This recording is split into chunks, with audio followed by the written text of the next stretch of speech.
My name is Natalie, I'm 31 years old and currently a senior manager at a tech company in Seattle. My job demands absolute focus and a strong will, something I've been honing for over 10 years since graduating from college. I wasn't born into a wealthy family, but I grew up believing that if I wanted respect, I'd have to work twice as hard as everyone else. I spent sleepless nights studying in a tiny rental room just to win a full scholarship. I had to choose between buying textbooks or dinner. But in the end, all that effort earned me a solid position at an age when many are still trying to figure things out. At work, I'm the one my boss trusts with high-stakes projects. My colleagues respect my decisiveness and resilience. My team calls me Steel Natalie, not because I'm cold, but because I'm clear, fair, and never let emotions interfere with work. But beneath that tough shell, I know I'm still just a woman who wants to be loved, cared for, and have someone's hand to hold after a long, draining day. I'd had a few relationships in the past, but they all ended quickly. Partly because I was always busy, and partly because some men couldn't handle dating someone with higher income or status. One even told me to my face, "You make me feel like less of a man." I laughed it off. But that night, I sat in front of the mirror for a long time. I didn't know what I was doing wrong. Then one early spring evening, with the cold Seattle rain still falling, my close friend Ashley invited me to her husband's birthday party. I didn't want to go. I was exhausted from back-to-back meetings, and squeezing into a crowd of strangers had never been my thing. But Ashley begged, "Please, just an hour. You're my bridesmaid, don't say no like that." I reluctantly agreed. And that's where I met Ethan. He wasn't the kind of man who swept people off their feet at first sight. He didn't stand out, didn't talk much, and didn't try to impress. But his smile, gentle and genuine, put me strangely at ease. "You're Natalie, right?" he asked, approaching as I stood alone with a glass of wine, gazing into the distance. I nodded slightly.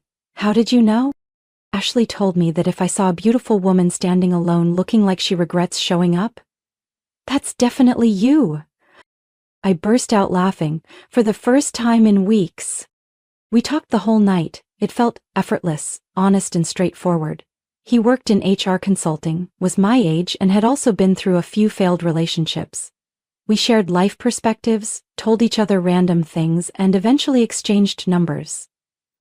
I didn't overthink it at the time, I just felt light. Then Ethan started reaching out. Morning texts, checking in after my long meetings, sending cute dog videos just because he knew I had a golden retriever when I was little. I began looking forward to his messages. And after 2 months of getting to know each other, he said he wanted something serious. I don't believe in fairy tales. But when Ethan said, "I don't care if you're more successful, make more money, or come home late from work, I just need to know if you're happy with me," my heart stirred in a very real way. I said yes. And a year later we got married. I thought happiness had finally found me. But I was wrong, so wrong. Our wedding was simple and warm, held in a small garden north of Seattle, where we had our first date under the drizzling March rain. It wasn't glamorous like the stuff of dreams, but to me, that moment was enough. Because the man standing beside me had held my hand through some of life's toughest days. Ethan's parents, Carl and Diane, surprised me at first with how open and kind they were. Diane gave me a hand-knit shawl, saying, "Just a little gift for a daughter-in-law who works in an office. It's easy to get chilly." Carl would joke around with Ethan in front of me, saying, "The boy's lucky to marry such a smart and strong woman." I laughed a lot at those family dinners. I even thought maybe I really did get lucky. After the wedding, Ethan moved into my 2-bedroom condo in the city, close to work, near a park, and just a 15-minute drive from my office. Married life felt peaceful in the beginning. We split house chores, cooked together on weekends, and every night before bed, Ethan would place a hand on my forehead and whisper, "Good night, my wife." Then one October evening, just after I returned from a client meeting in Portland, Ethan said, slowly, "There's something I want to talk to you about, my parents." I sat on the couch and slipped off my heels, my feet sore from the day. "What's going on?" "My parents' health hasn't been great. Dad has high blood pressure and Mom's getting forgetful. I'm really worried." I nodded. "Yeah, I get that, but we don't exactly live close." Ethan paused, then said something that made me freeze. I want us to move in with them, or at least convert their old house into a duplex. I looked up. You mean fully move in, or just live nearby? Make it a duplex. Their house is big, has a backyard and solid foundation. If we renovate, we'd have our own space and still be close enough to care for them. I already talked to a friend in construction. It'd cost around $100,000. I let out a breath, longer than I intended. It wasn't about being selfish. I understood children had responsibilities. But the thought of giving up our independent life to live right next door to my in-laws, even with a wall between us, made me uneasy. Ethan saw that. I know what you're thinking, but I promise no one's expecting you to play the traditional daughter-in-law. My parents are easygoing. They really like you. I didn't respond right away. I asked for time to think, and for the next week I carried that question around like a small pebble in my shoe, barely noticeable but impossible to ignore. Finally, one Friday night after dinner with his parents, I said yes. Diane's eyes welled up. Thank you, Natalie. I know this isn't easy for you. I smiled, but something inside me tugged, soft and nameless. A few weeks later, Ethan and I started working with the construction team he knew. They designed 2 separate living spaces connected by a shared hallway with a lockable door. From the outside, it looked like a townhome. Inside, it was 2 different worlds. Ethan was excited, choosing tiles, wall colors, garden plans. I, on the other hand, started to feel like I was stepping into a project that I wasn't fully in control of. I was included in the conversations, but big decisions like taking out loans or selecting materials seemed to come more from him and his parents. One evening, while I was reviewing the detailed budget sheet, I asked, "Babe, so how are we splitting the $100,000 0 cents cost between both sides?" Ethan looked a little caught off guard. "What do you mean?" "I just want to know the breakdown. How much are we paying and how much are your parents paying?" Ethan was silent. A long, very long pause. Then he spoke softly. "I was hoping you could front the money for now. My parents are going through a bit of financial trouble." I sat upright. "Are you saying I'm covering everything?" He held my hand. "Not everything. Just helping for now. I'll pay you back over time." I didn't say anything more, but inside me a door quietly creaked open, and behind it wasn't light. I didn't yet realize that door would lead me to a truth. One that would shatter everything I believed about the word family. One weekend evening, when the renovation plans were nearly finalized and the workers had started laying the foundation, I decided to sit down with Ethan to go over the financials more clearly. Up to that point, I had fronted nearly all the initial costs: design fees, construction deposits, and material down payments. I'm not the type to nickel and dime, but I don't like being kept in the dark either. "Ethan, can you show me the total costs and the budget breakdown? I need to keep track of everything I'm paying." He looked at me and scratched his head. "Yeah, I'll check. But Natalie, there's something I should probably tell you first." I looked up, my heart slowing like I'd just stepped into a sudden draft of cold air. "My parents, they're actually in some debt," he said slowly. "It's not massive, but it's significant." "How much?" "About $140,000. I nearly dropped the glass in my hand. "Say that again," I said, trying to stay calm. $140,000? For what?" "Dad invested in a coffee shop chain a while ago, but it didn't work out. Then he took out another loan to pay off the old one. It just kept rolling over. And I'm only finding out about this when the house is almost built?" Then avoided my gaze. "I wasn't trying to hide it. I just thought I could handle it. But now it's all piling up. If we don't do something soon, they might lose the house." I was silent. A flood of numbers and what-ifs hit me all at once. I had already spent close to $85,000 0 cents on the renovation. And now this debt. I was in too deep. "What do you want me to do?" I asked, my voice dropping. Ethan took my hand. "I know this is a big ask, but can you help my parents? You're the only one who can save them right now." "And what about you?" "I'll pay you back, I promise." I gave a faint smile. Not because I was happy, but because in that moment I realized I wasn't just a wife. I was being treated like a financial solution. But I still loved Ethan, or I thought I did. And so, I said yes.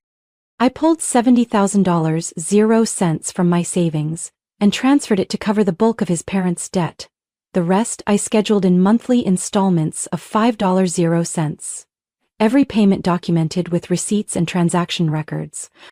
Diane called me, crying as she thanked me. Carl even emailed me a handwritten letter, calling me a blessing this family is lucky to have. I used to believe that. But over time, little things began to feel off. Ethan stopped contributing financially. The "I'll pay you back" never happened. Every time I brought it up, there was an excuse. Delayed paycheck, funds tied up in a project. When I asked to see his pay stub to rework our budget, he snapped. "You don't trust me? Why does it always come back to money, Natalie?" I didn't answer. I was tired, but I kept paying. A year later, after I made the 13th payment, Diane called, cheerful. "You're amazing. Almost done in just a year. Honestly, if it weren't for you, we'd be out on the street." I asked, "How much is left now?" "Just around 25,000, sweetie. You really are this family's savior." I hung up, frozen. 13 months, and I had spent nearly $120,000, 0 cents. No contract, no legal paperwork, just trust. Then one night I came home early from work because a meeting got canceled and froze outside the living room door. Laughter spilled from inside, Carl's voice. "Gotta hand it to Ethan. He found himself a wife who not only brings in the money, but knows her place." Deanne chimed in. "The debt's nearly paid off, house is renovated, that girl's a diamond in the rough." Then Ethan, with a hint of sarcasm. "Yeah, but once it's all done, maybe I should cut her loose. Sooner or later she's gonna start asking questions." I don't know how long I stood there clutching my purse, heart pounding so loud I couldn't hear. But I knew one thing. This wasn't a life I was building. I was the target of a plan set in motion long before I ever said I do. From that night on, I was no longer the same Natalie who laughed over dinner, who believed in warm hugs and silent forgiveness. I didn't scream. I didn't confront. Instead, I turned quiet. Like a calm surface hiding a storm building deep below. I kept paying. On time, no reminders. $5,000, 0 cents a month from my savings and paycheck to cover the debt. On top of that, renovation bills kept trickling in like a cruel chorus on repeat. Tile invoices, painter fees, new window installations for the shared living area, all of it on me. Ethan's smile never changed. Every evening he'd ask what I wanted for dinner, occasionally hug me from behind while I was cooking, rest his chin on my shoulder and whisper, "Thank you, Natalie, I know you're doing so much for this family." I'd nod, but inside I felt nothing. I began digging into Ethan's finances. One Saturday afternoon, while he was watching football with Carl, I quietly opened my laptop and searched for any record of income he had ever shared with me, which, I suddenly realized, he never had. Since the day we got married, I had never once seen a real pay stub. The last time I asked about it, he put his coffee cup down and said, irritated, "Why do you think I'm hiding something? You already know I don't make much. Are you accusing me now?" I didn't tell him that I wasn't just suspicious. I knew something was wrong, but without proof I stayed silent. I kept contributing, kept covering everything. By that point I had poured more than $110,000, 0 cents, into the house and his family. Nearly all the money I had saved over the last 6 years. And yet, strangely, Ethan always had money for other things. A new pair of limited edition sneakers. The latest smartphone just weeks after release. A weekend fishing trip with brand new gear. I didn't know where he was getting the money. But it wasn't from me.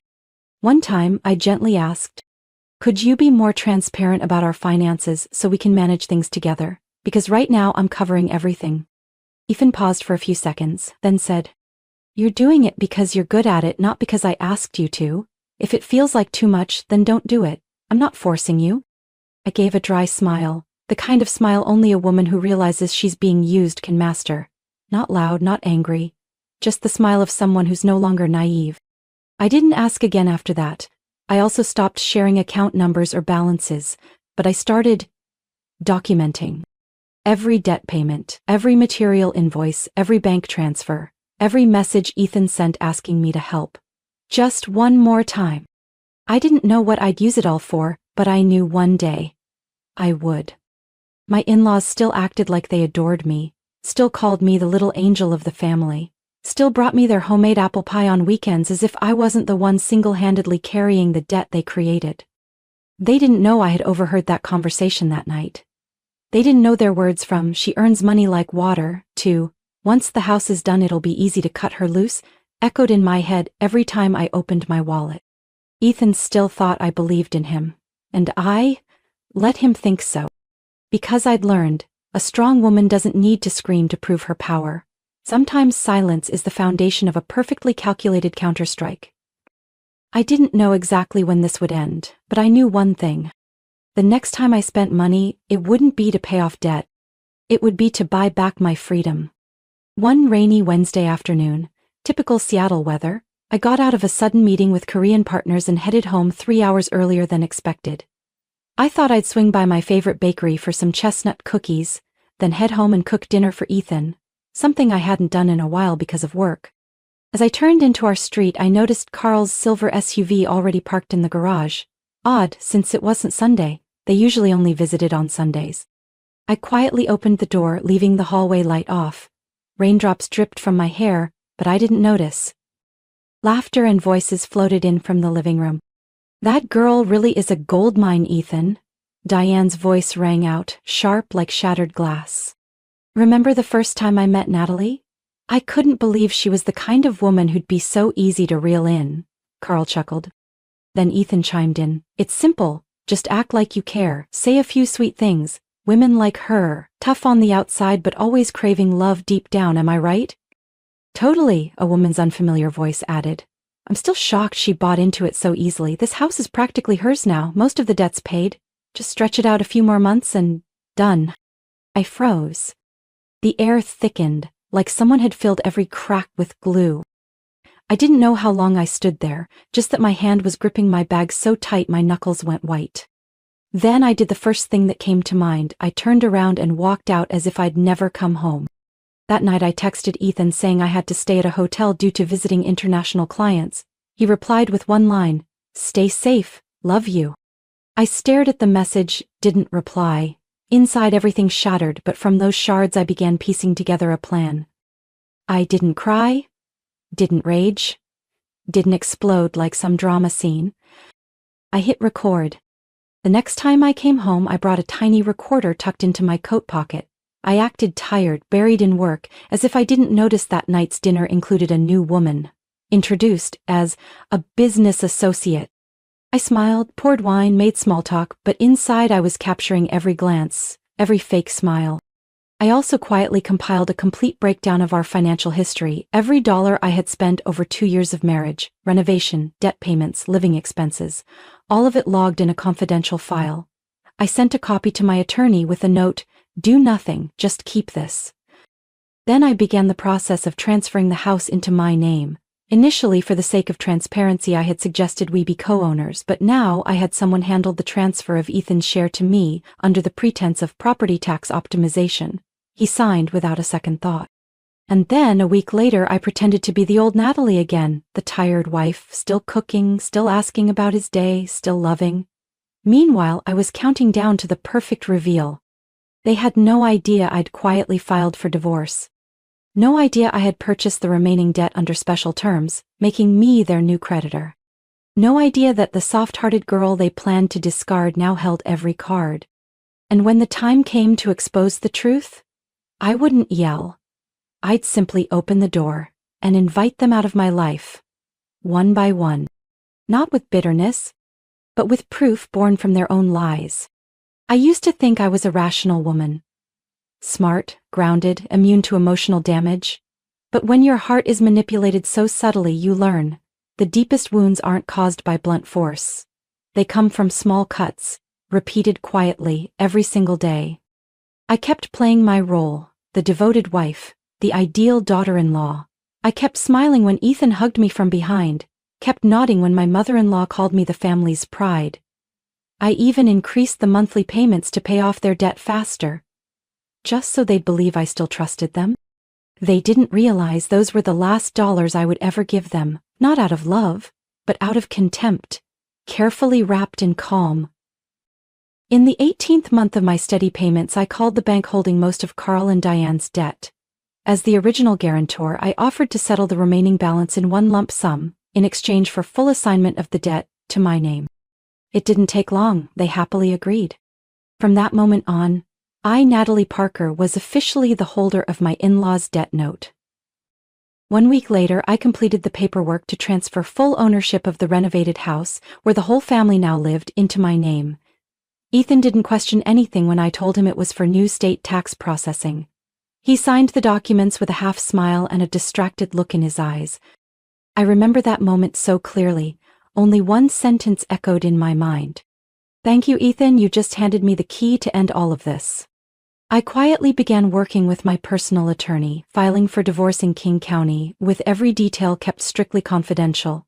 During that time, I gathered all the necessary evidence: bank statements, receipts, emails, and especially the audio recording from the night I accidentally overheard their discard her plan.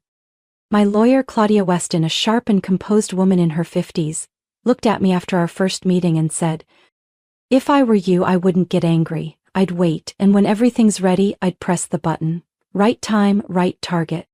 I responded only with a thin, emotionless smile. The night before everything was revealed, I cooked as usual. Ethan's favorite lasagna, a salad for my mother-in-law, and lemon butter cake for Carl. I even poured the wine and raised a toast to finally, almost being done with the debt. Ethan beamed, eyes shining.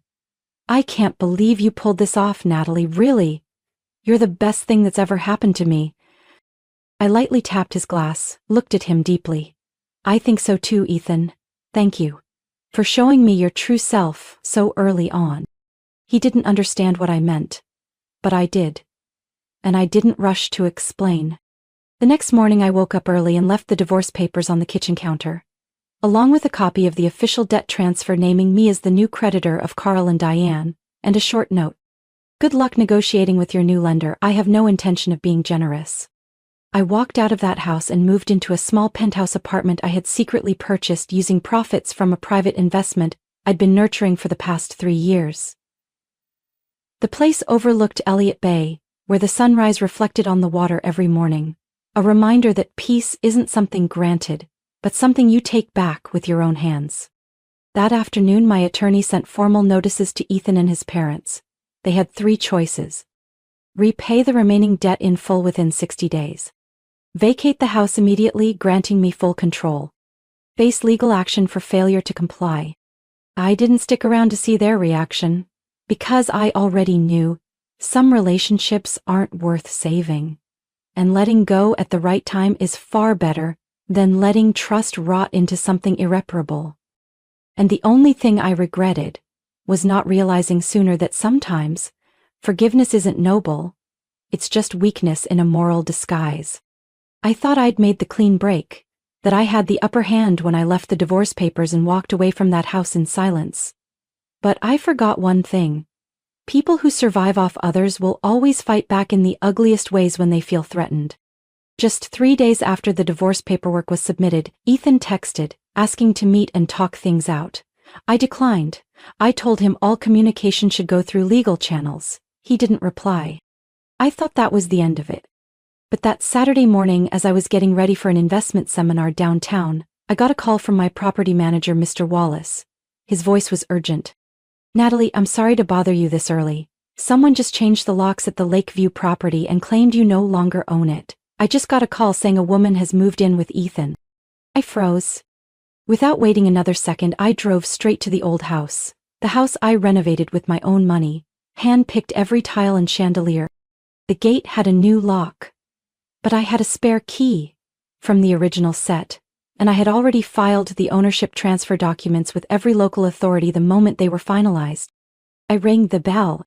The one who opened the door was Ethan, wearing the white dress shirt I gave him for his birthday 2 years ago, but this time, he didn't greet me barefoot at the door like he used to. He stood in the doorway calm and steady. "Natalie, I think it's better if you go back to your new apartment. This isn't your house anymore." I looked at him and said nothing. Behind him I saw a young woman with loosely curled blonde hair walk out of the kitchen holding a glass of orange juice. She smiled like I was some uninvited guest. "That's my new girlfriend," Ethan said, like he was announcing a new pair of shoes. I stayed silent. "Oh, and one more thing," he added. "My parents think you could still live here if you agree to a few conditions."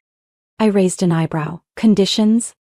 Yeah, you can stay here, but you'll need to pay rent, and since the house is more crowded now, it'd be great if you could handle cleaning, laundry, and cooking. I laughed. A long, unrestrained laugh. Ethan took a half step back, probably caught off guard. You're telling me I have to pay rent and do chores in a house that's legally mine? Ethan shrugged. Well, you kind of moved out, I just rearranged things a little. I pulled my phone from my pocket and quickly dialed a familiar number. Hi Claudia, it's me, I said when the line connected. Get ready to file for trespassing, unlawful occupancy, and violation of property ownership. Yes, the entire ex-in-law family starting today. I looked Ethan dead in the eyes. No softness left. You have 3 hours to pack up and leave my house, with your girlfriend and your parents. If not, the police will be here before lunch. His face went pale. You can't do this. Natalie, we were married. Were, I emphasized, and you ended that. I'm sorry, but didn't you say you still loved me? You once told me. I've said a lot of things, I cut in. But I never said I was stupid. I turned and walked toward the gate, feeling lighter than I had in 2 years, as if I had just set down a 100-pound weight. Ethan didn't follow me. He knew it was over. And I knew this wasn't revenge. This was justice. And in a world where women like me are labeled too strong to be loved, this wasn't just a statement to Ethan, but to everyone who ever thought independence was there to be exploited. 3 days after that confrontation at the old house, my lawyer personally sent a formal demand letter to Ethan and his family, clearly stating 3 points. The Lakeview property was legally under my name, fully registered with King County's property records. They were unlawfully occupying it, and if they did not vacate within 7 days, I would file a civil suit for eviction. The remaining debt, over $60,000, hadn't been paid off, only deferred due to bank negotiations. From this point forward, Carl and Diane were fully liable, as they were the original borrowers. Claudia attached all necessary documentation, bank statements, financial guarantees, the debt transfer contract, and supporting evidence. Every detail was covered. That afternoon, Ethan called me 5 times. I didn't answer. He texted. I know you're angry, but we can work this out without turning it into a war. I replied with just one line. Let your lawyer talk to mine. I also proceeded to file a civil suit against Ethan and his girlfriend, the blonde woman I saw in my kitchen that day, for adultery and breach of marital ethics. In Washington, while adultery doesn't directly affect divorce rulings, if there's financial harm and evidence, the guilty party can still be held accountable under civil law, alimony included. I had everything: recordings, photos, texts, and even a statement from a delivery worker who had seen her coming and going while I was away. Claudia filed a compensation claim for $75,000, including emotional distress, personal property damages, and legal expenses. But it didn't stop there. I also filed to recover the $60,000 I had fronted during the renovation and debt repayments, complete with transfer receipts and a handwritten IOU Ethan had begged me to sign when he first asked for help. They were cornered.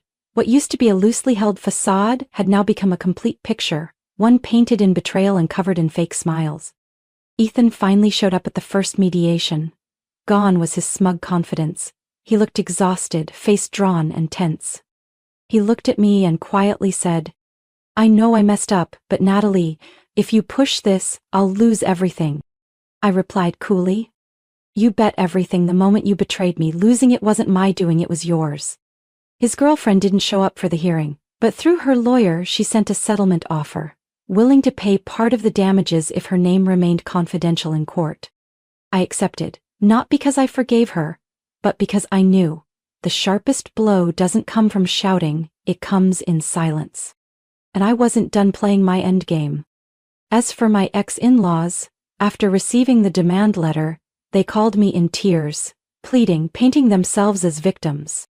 Carl choked out, Natalie, you were once our daughter-in-law. Do you really want to destroy this family? I cut him off, my voice steady. I'm not destroying anything. Your family just assumed I didn't know how to fight back. Now I'm simply taking what's rightfully mine. They fell silent. I knew with people like them, those who never admit fault, loss is the only lesson that ever sticks. But I wasn't waiting for them to change. I didn't need them to. My life had already moved to a new chapter, one where I held the wheel, and no one could grab it from me again. Ethan and everyone on his side had become nothing more than side characters in a story I had already cleared from my shelves. I never thought I'd one day sign papers to sell the house that was once my home, the place I poured so much time, money, and emotion into. But I finally understood. No matter how beautiful a house may be, it's just four walls if all it holds is lies and manipulation.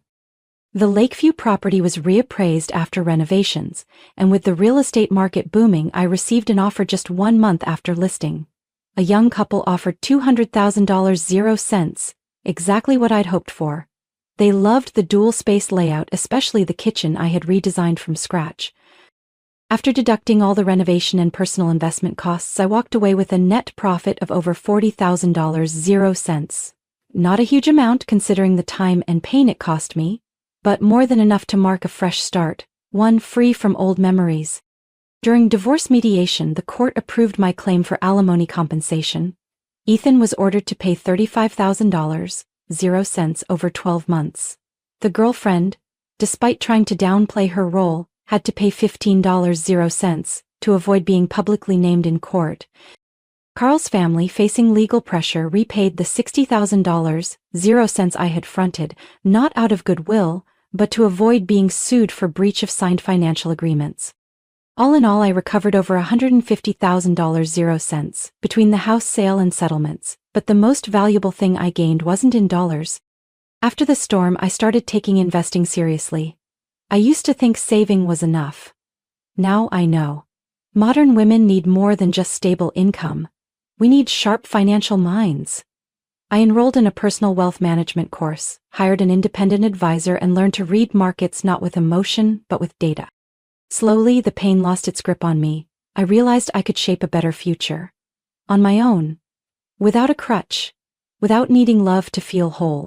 One autumn afternoon, I stood on the balcony of my new apartment, overlooking the Seattle waterfront, the sunset spilling golden honey across the sky, and it hit me.